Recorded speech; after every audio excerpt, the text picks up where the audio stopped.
오늘 우리에게 주실 하나님의 말씀은 고린도 후서 12장 1절에서 10절까지의 말씀입니다. 1절부터 읽겠습니다. 무익하나마 내가 부득불 자랑하노니 주의 환상과 계시를 말하리라. 내가 그리스도 안에 있는 한 사람을 아노니 그는 14년 전에 셋째 하늘에 이끌려간 자라. 그가 몸 안에 있었는지 몸 밖에 있었는지 나는 모르거니와 하나님은 아시느니라. 내가 이런 사람을 아노니 그가 몸 안에 있었는지 몸 밖에 있었는지 나는 모르거니와 하나님은 아시느니라. 그가 낙원으로 이끌려가서 말로 표현할 수 없는 말을 들었으니 사람이 가 이르지 못할 말이로다.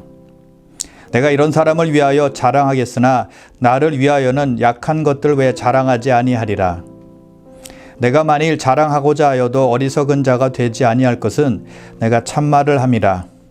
그러나 누가 나를 보는 바와 내게 듣는 바에 지나치게 생각할까 두려워하여 그만두노라. 여러 계시를 받은 것이 지극히 크므로 너무 자만하지 않게 하시려고 내 육체의 가시 곧 사탄의 사자를 주셨으니 이는 나를 쳐서 너무 자만하지 않게 하려 하심이라.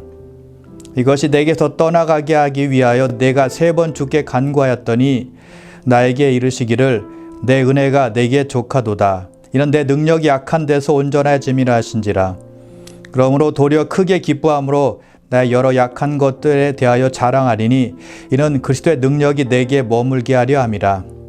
그러므로 내가 그리스도를 위하여 약한 것들과 능력과 궁핍과 박해와 곤고를 기뻐하노니 이는 내가 약한 그때 강함이라. 아멘.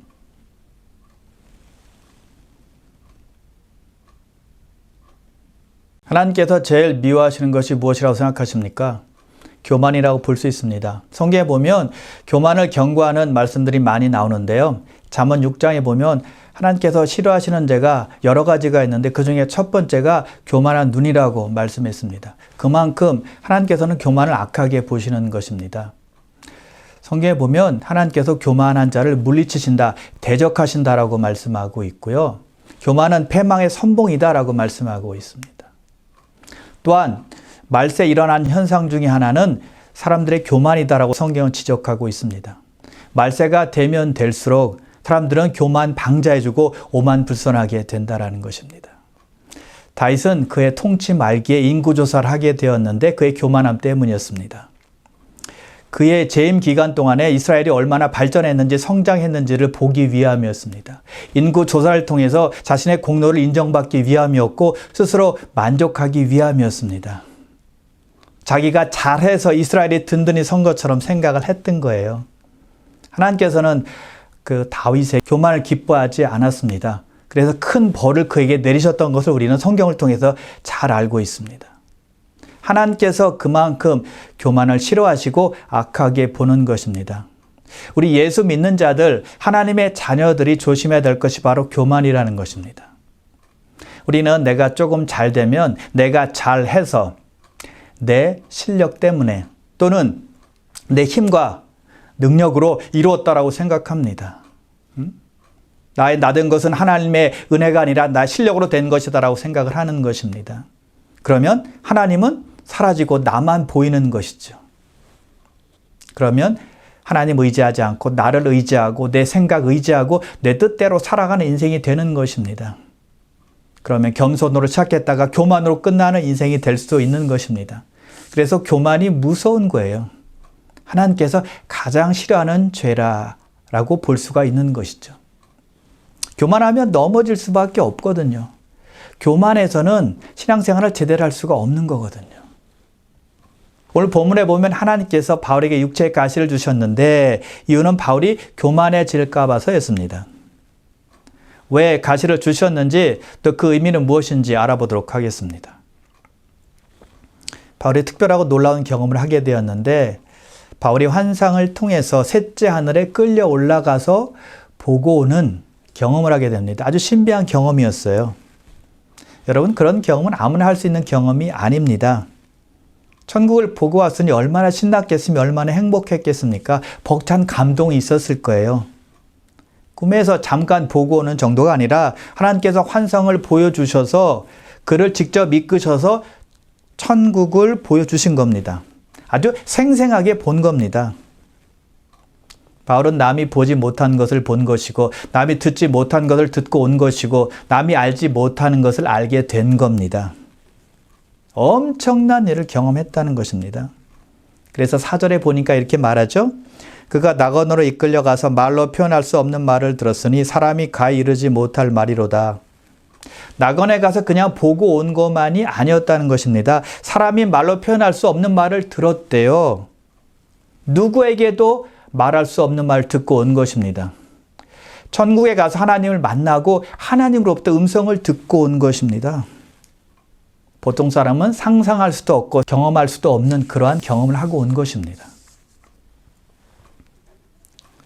그래서 바울은 자신이 보고 온 환상 또 들은 계시를 생각하면서 자신을 대견해 할 수 있었습니다. 대단한 사람이다라고 여길 수 있었다는 것이죠. 내가 잘나서 내가 영적으로 뛰어나서 하나님께서 나에게 환상과 계시를 보여주셨구나라고 생각할 수 있었다는 거예요. 또는 다른 사람들이 바울의 환상과 계시를 알고는 바울을 높일 수 있었습니다. 바울을 특별한 사람으로 생각해서 바울을 우러러볼 수 있었다는 것입니다. 그렇다면 바울이 교만해지는 것은 시간 문제가 될 수 있었다는 것이죠. 영적으로 교만하면 넘어지는 건 시간 문제입니다. 약도 없어요. 그래서 하나님께서 어떻게 하셨을까요? 본문 7절입니다. 바울이 이렇게 고백을 하죠. 여러 계시를 받은 것이 지극히 크므로 너무 자만하지 않게 하시려고 내 육체의 가시 곧 사탄의 사자를 주셨으니 이는 나를 쳐서 너무 자만하지 않게 하려 하심이라. 바울이 너무 자만하지 않게 하시려고 육체의 가시를 주셨다는 거예요. 육체의 가시가 어떤 것인지는 정확히 모르겠지만 고통이 수반되는 아픔과 괴로움이었을 것입니다. 그래서 바울이 3번이나 하나님께 기도한 것 아닙니까? 얼마나 고통스러웠으면, 얼마나 괴로웠으면 간절히 그렇게 기도했을까요? 자, 육체의 가시는 무엇일까요? 여러 의견들이 있는데요. 어떤 분은 바울이 받은 핍박을 말하는 것이다라고 말하고 있고요. 또 어떤 분은 바울의 어떤 정욕적인 문제였을 것이다. 죄된 생각이었을 것이다 라고 말합니다. 또 어떤 분은 바울의 가지고 있는 두통이었을 것이고 또 귀의 통증으로 인해서 그것이 가시가 되었을 것이다 라고 말합니다. 또 좀 더 일리가 있는 의견은요. 바울이 여러 군데를 선교했기 때문에 말라리아에 걸렸을 확률이 크다라고 말합니다. 자, 그리고 갈라디아서에 보면 갈라디아 교회 성도들에게 너희가 할 수만 있었더라면 너의 눈을 빼서 나에게 주었으리라 라는 말을 하게 되죠. 그 말로 짐작한다면 바울은 분명히 눈에 문제가 있었다는 것입니다. 눈에 고통이 있었을 것이라고 추측할 수가 있다는 것이죠. 자, 이 여러 가지 의견들은 다 추측일 뿐이지만 다 가능성은 있습니다. 그런데 정작 바울 자신은 어떤 가시인지 밝히고 있지 않다라는 사실입니다. 왜 하나님께서는 바울의 가시가 무엇인지 알리지 않을까요? 아마도 이런 이유에서였을 것입니다. 사람들이 잘못된 상상과 결론을 내릴 수 있기 때문이라는 것입니다. 만일 바울의 가시가 두통이었다고 가정해 본다면 사람들이 두통을 앓을 때마다 바울처럼 내가 너무 교만해졌나? 내가 너무 높아졌나? 응? 내가 너무 높아질까 봐 하나님께서 나에게 두통이라는 가시를 주셨나? 라고 생각할 수가 있다라는 것입니다. 잘못된 결론을 내릴 수 있기 때문에 하나님께서 가시가 무엇인지 밝히지 않으셨다라고 생각할 수 있다라는 것이죠. 자, 바울은 가시가 없어지게 해달라고 간절히 기도했는데요. 사실 가시가 없어지면 더 큰 유익이 있을 것이라고 생각할 수도 있습니다. 왜냐하면 고통이 있었던 건데 고통이 사라지면 얼마나 자유롭게 복음을 전할 수 있겠습니까? 더 열정적으로, 더 힘있게 사역을 할 수 있게 될 것입니다.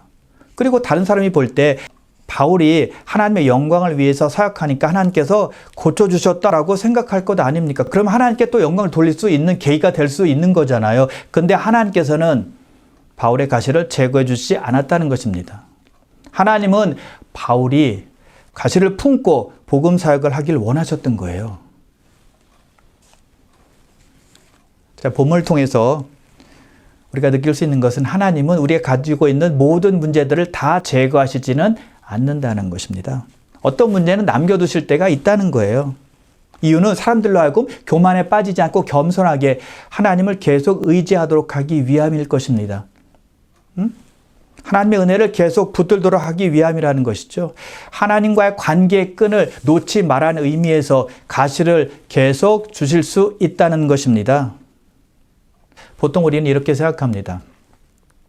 나에게 아무런 문제가 없고 평안하면 또 건강하면 모든 것을 다 갖추면 하나님을 더 잘 따를 수 있어. 하나님께 예배도 더 잘 드릴 수 있어. 봉사도 열정적으로 잘할 수 있어 라고 생각합니다.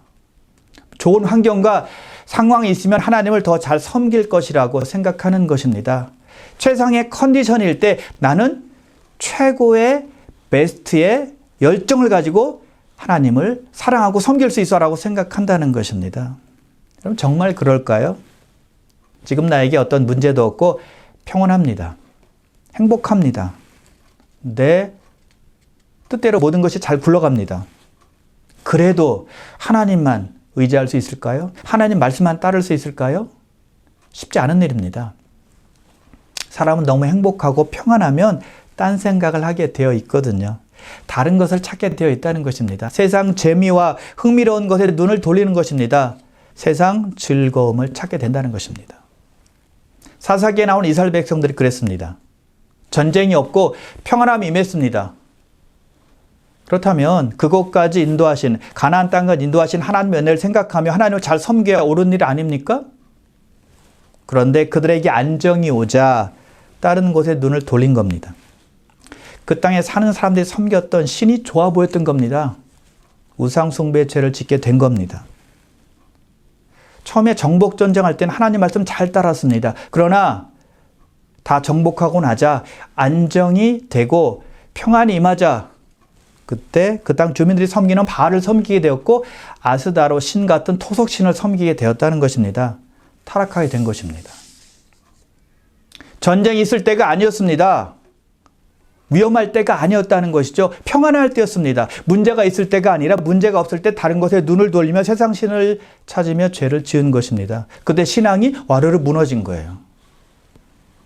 그러나 적들이 공격해서 위기가 닥치면 다시 하나님을 찾게 되고 신앙이 회복되는 것을 보게 되죠. 그래서요, 사람은 간사하게 이를 데 없는 겁니다. 어려움이나 위험한 상황이 닥치면 하나님께 눈물, 콧물 흘리면서 간절히 부르짖으며 기도합니다. 근데 문제 해결이 돼요. 긴장이 사라집니다. 그런 하나님의 은혜를 받았음에도 불구하고 곧바로 하나님이 아닌 다른 것을 찾을 때가 얼마나 많은지 모릅니다. 우리는 신앙인들의 간증을 많이 듣는데요. 공통점들이 있습니다. 어떤 순간, 어느 계기를 통하여 하나님을 바라보고 하나님을 의지하는 삶이 되었다라고 말합니다. 터닝 포인트가 있었다는 것입니다. 그 포인트는 마음이 평안할 때가 아니었습니다. 육체가 건강할 때가 아니었습니다. 경제적으로 아무런 문제가 없을 때도 아니었습니다. 문제가 있을 때였고 고난이 있을 때였고 어려움이 있을 때였다는 것입니다. 어떤 삶의 가시가 있을 때였다는 겁니다. 그래서 우리에게 있는 삶의 가시가 하나님께로 인도되는 교사가 된다라는 것입니다. 그래서 우리 믿는 사람들에게 있는 어떤 문제들은 하나님과 관계를 계속 이어주는 사랑의 끈이 될 수 있다는 거예요. 여러분, 우리는 문제를 가지고 있을 때 하나님을 찾고 하나님께 초점 맞추는 사람들이라는 것을 잊으면 안 돼요. 그래야 자만하지 않고 겸손하게 하나님을 계속 찾고 의지하거든요. 그래야 무릎 꿇거든요. 그래야 하나님께 매달리거든요. 여러분, 우리는 하나님께 이중인격자라는 사실을 아십니까?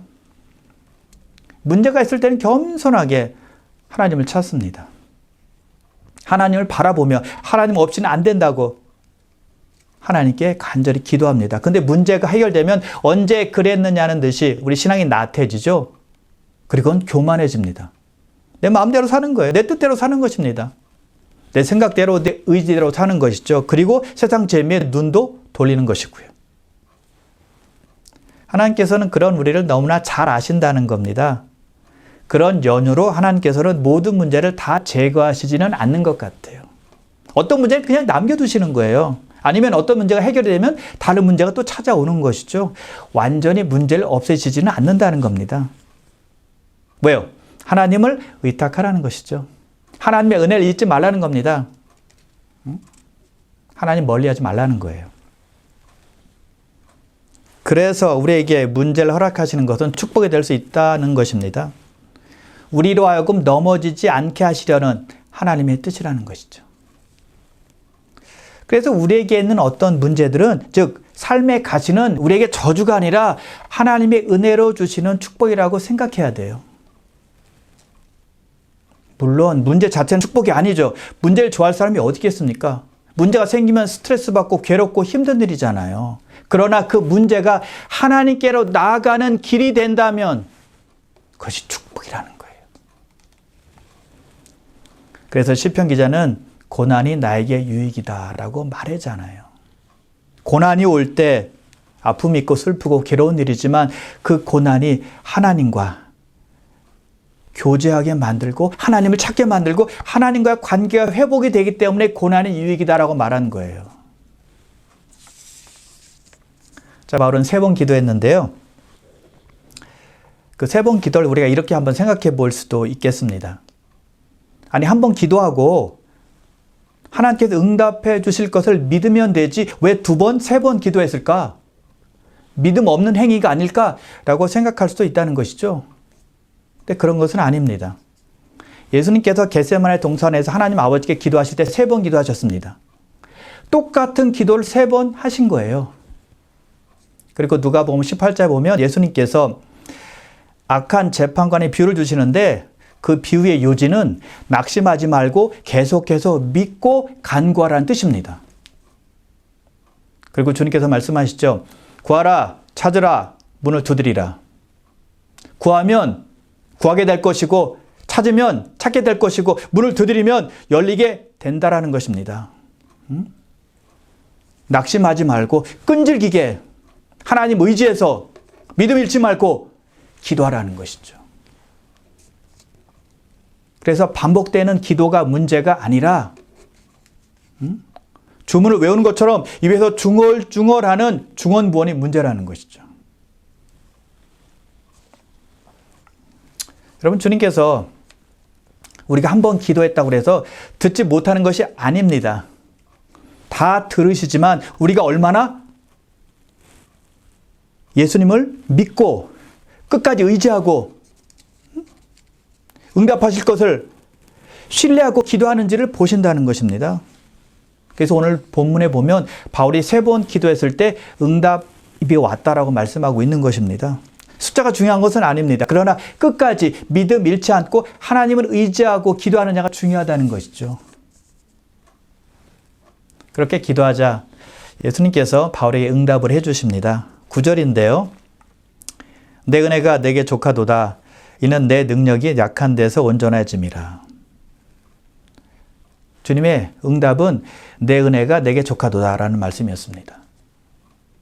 자, 이것은 바울이 기도했던 기도 제목의 응답이 아니었습니다. 바울이 기대했던, 바울이 소원했던 응답이 아니었다는 것이죠. 바울은 가시가 자기 육체에서 떠나가길 간절히 기도했습니다. 근데 주님께서는 내 은혜가 내게 족하도다라는 말씀을 하신 것이죠. A를 위해서 기도했는데 B로 응답하신 것입니다. 이것은 흡사, 동문서답과 같은 그러한 응답으로도 볼 수 있는 것 아니겠어요? 여러분, 하나님의 이런 응답은 전혀 새로운 것이 아닙니다. 바울에게만 해당되는 것이 아니라 예수 믿는 우리 모두가 경험하고 있는 거예요. 내가 원하는 소원을 아랬는데 내가 원하는 것과는 다른 응답이 오는 겁니다. 우린 여기서 한 가지 기억해야 됩니다.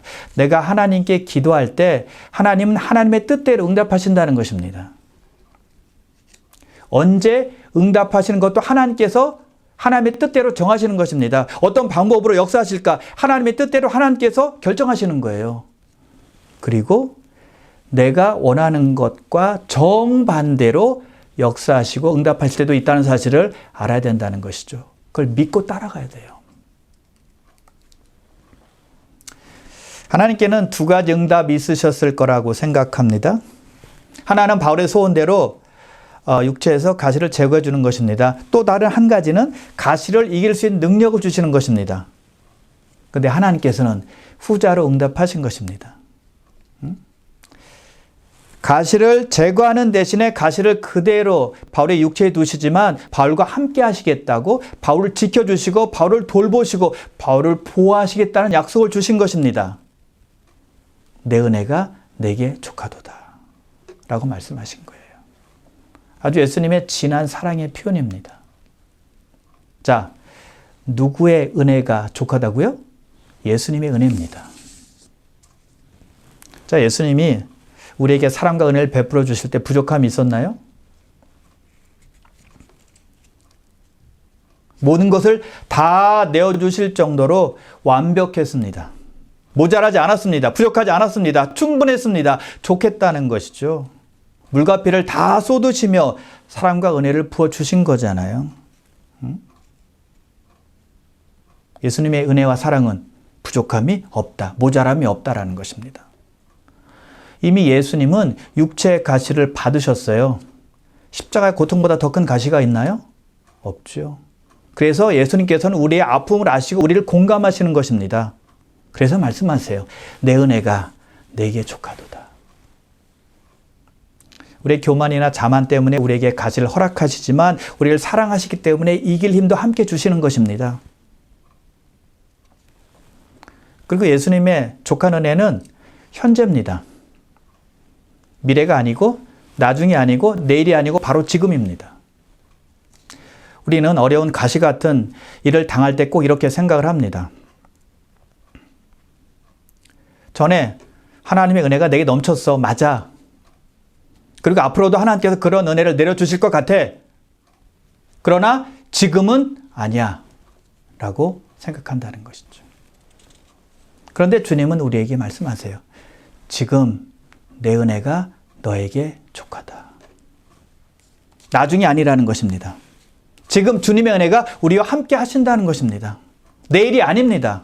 언젠가가 아닙니다. 바로 지금이라는 것입니다.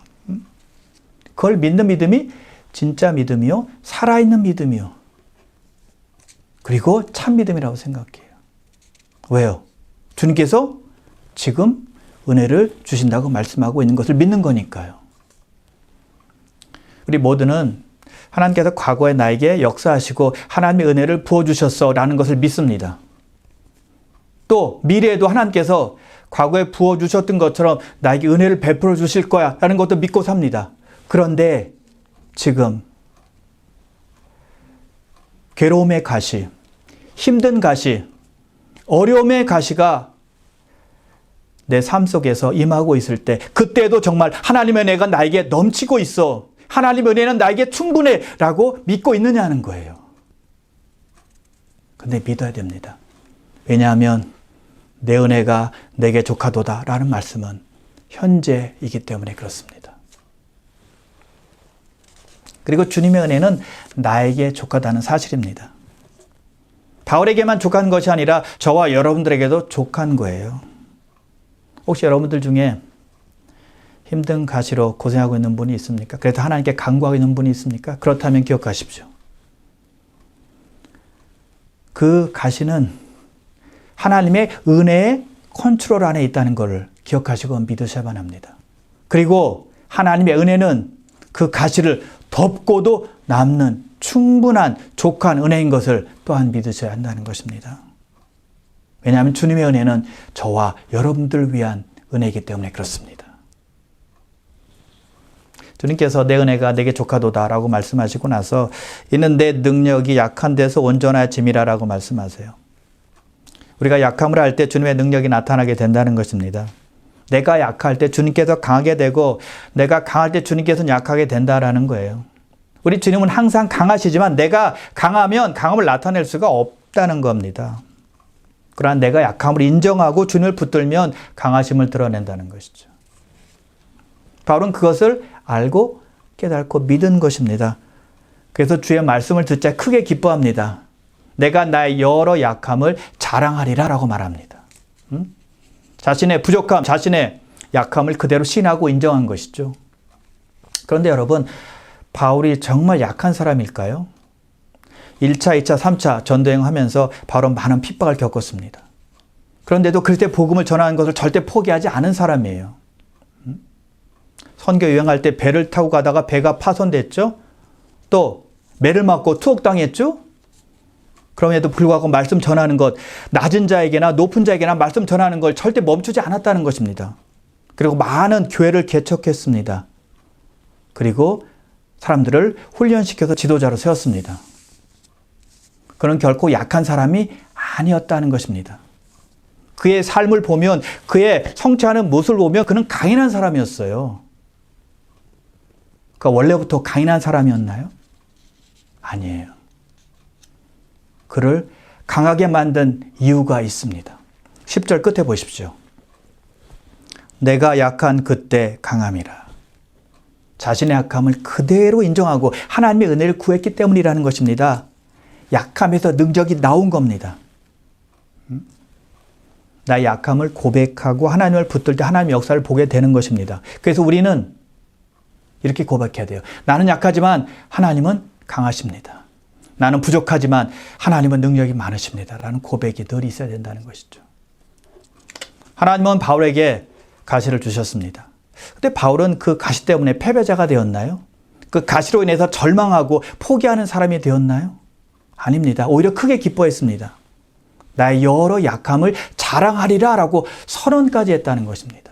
자신의 약함을 그대로 시인하고 하나님을 붙든 것입니다. 하나님의 국률하심을 의지한 것입니다. 그럴 때 그 결과로 하나님의 힘으로 그는 강하게 되었고 사역을 능력 있게 하게 된 것입니다. 그래서 고백하잖아요. 내가 약할 때 곧 강함이라. 가시가 주는 유익이라는 것입니다. 혹시 여러분 중에 삶의 가시로 인해서 고민하고 괴로워하며 하나님께 간구하고 있는 분이 있습니까? 그렇다면 겸손하고 낮아지셔서 약함을 그대로 인정하고 시인하셔서 하나님을 붙들며 하나님께 나아가며 하나님만 의지하는 여러분 다 되시길 바랍니다. 그리고 내 은혜가 내게 족하도다 라는 하나님의 따뜻한 음성에 힘입어서 넉넉하게 이기며 살아가시기를 주님의 이름으로 축원합니다.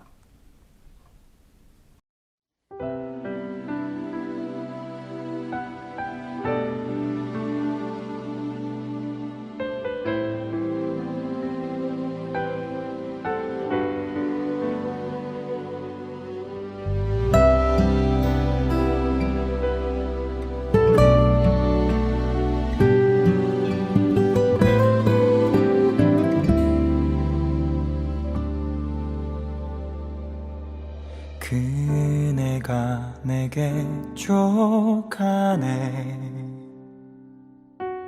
그네가 내게 족하네.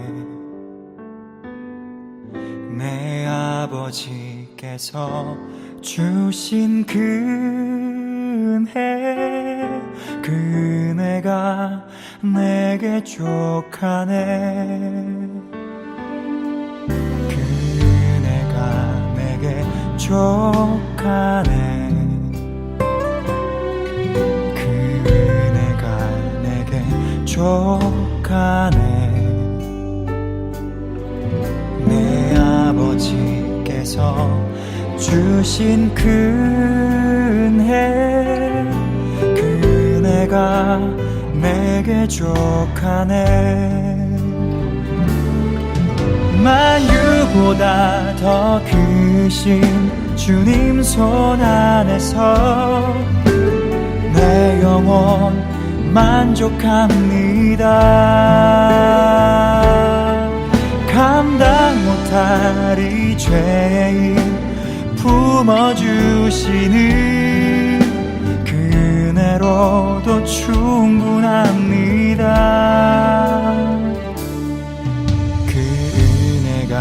내게 족하네. 그 은혜가 내게 족하네. 내 아버지께서 주신 그 은혜, 그 은혜가 내게 족하네.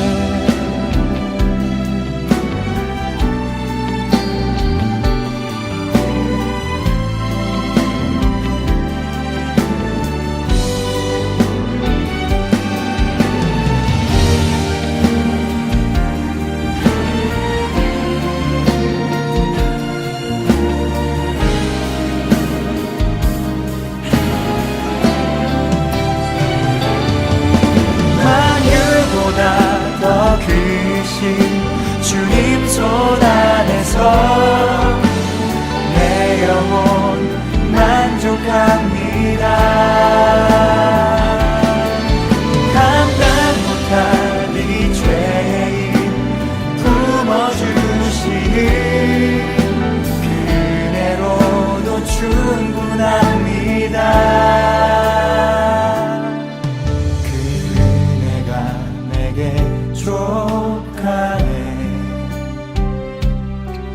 그 은혜가 내게 족하네. 내 아버지께서 주신 그 은혜, 그 은혜가 내게 족하네. 그 은혜가 내게 족하네.